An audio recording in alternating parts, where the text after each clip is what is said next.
Hello dear students, today we are going to start with the topic F.W.Taylor and the scientific management. So I'll give you the basic review about the F.W.Taylor, that is Frederick Winslow Taylor. He was an American mechanical engineer. He was a person who used to work into the steel industries and all, and he achieved knowledge out of it. And he is considered as the father of a scientific management. He is the person who gave concrete shape to the theory of a scientific management. That is, he was the one who completely believed into the scientific management and the scientific theory, that is on the logics and all. He was the first one to emphasize the importance of a scientific approach managing an enterprise instead of a hit and trial method. So he never had a faith on a hit and trial kind of a method. Now, hit and trial kind of a method, what does it suggest? Hit and trial is like it is based upon the past experience, or one can say the intuitions or so. But he always believed into the experience and observation, and he worked on the same thing. That is, when he used to work in the steel industry, he had his huge observation into that matter, and he always believed that everything should be followed in a scientific manner. Now, what does this scientific manner suggest? He always had a faith that everything should be followed systematically, that is step by step.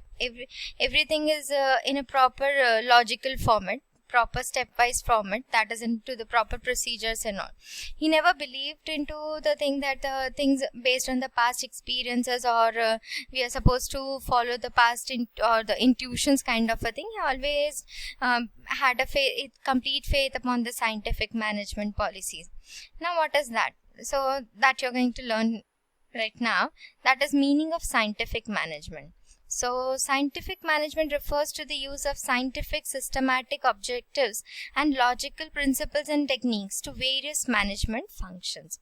So, he completely believed into the scientific, systematic objectives and logical principle, that is achieving goals, but in a very scientific and systematic manner.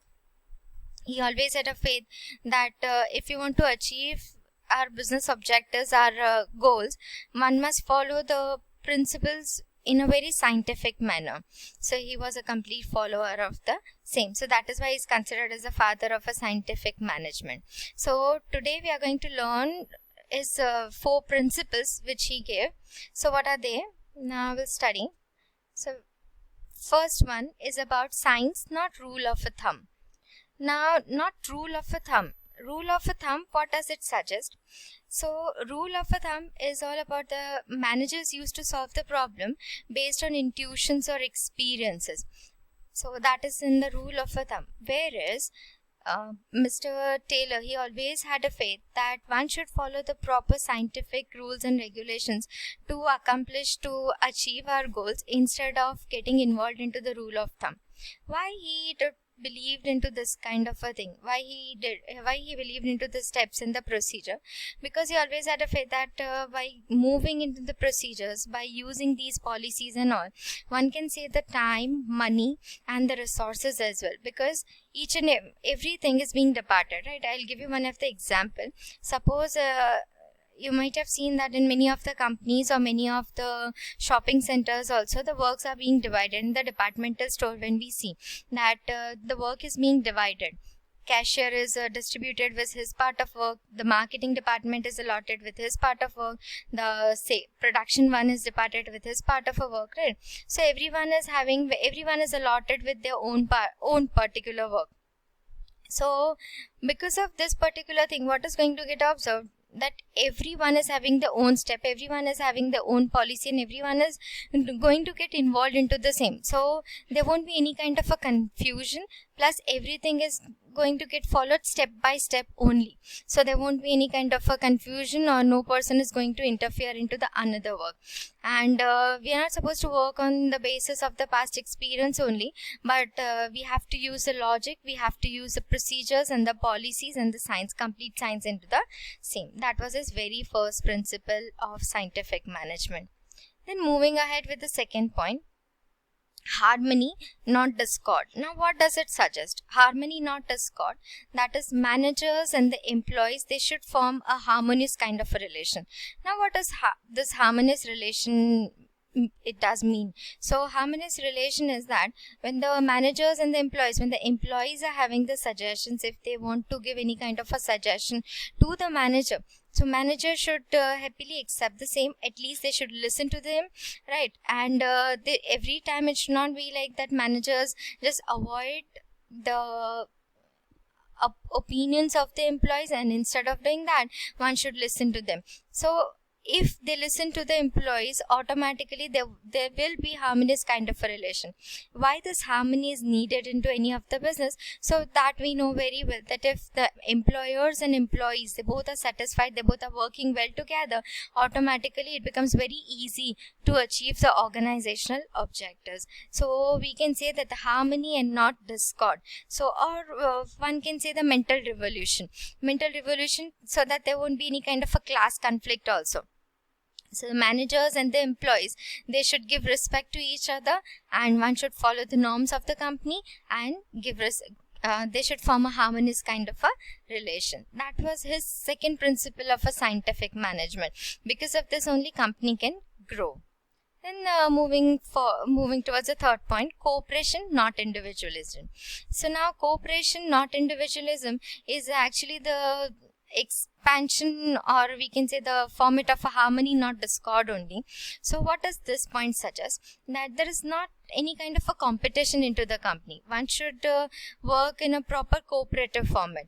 Everyone should have their own individual perspective, but what they are supposed to do, that is, they are supposed to give their viewpoints to the other one, and that should be followed in a proper group. That is, the team should be there. One should not follow their own perspective individually and they get the benefit. No, it is never going to happen, right? So everyone should follow, everyone should move it with the proper cooperation. Then only company will be able to achieve the benefits, right? So now for that, how it is going to get managed? So when the employees are going to even the employees have the any of the suggestion, and if it is constructive, then the employer should definitely listen to them.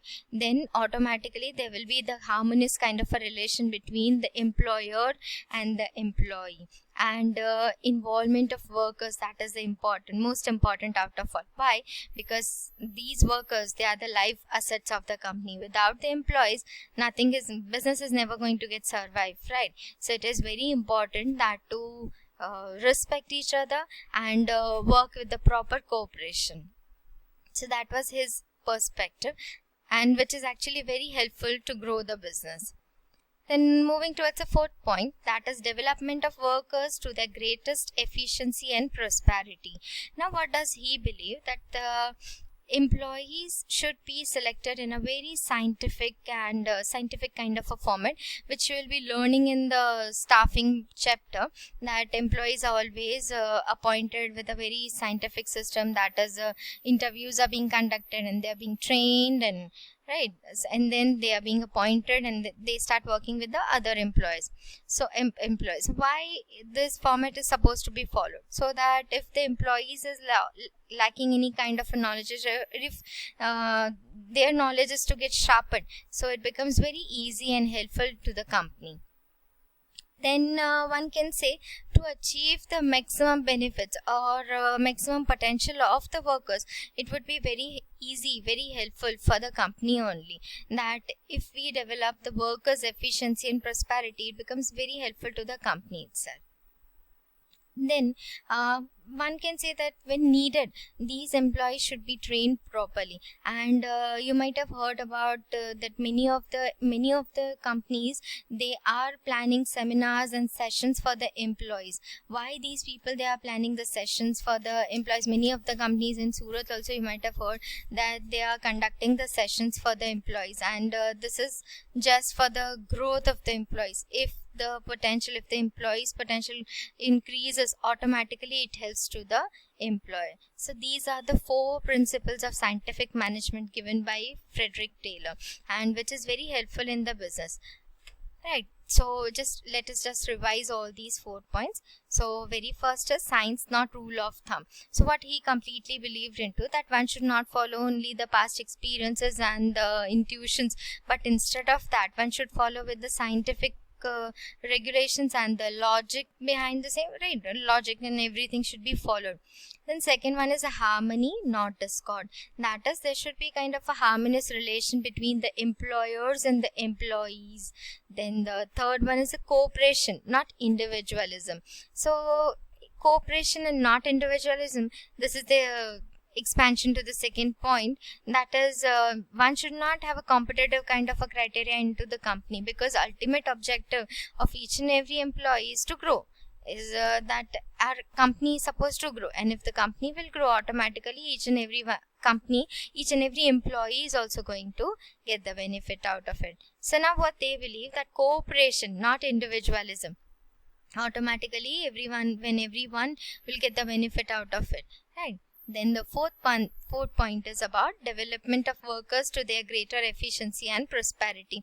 When needed, employees should be trained properly so that employees can work up to their potential, their maximum potential, and it is going to be very cost effective and beneficial to the company. So these are the perspectives, these are the principles of scientific management given by F.W.Taylor. In the next video, we'll study the techniques given by him. Okay. So thank you.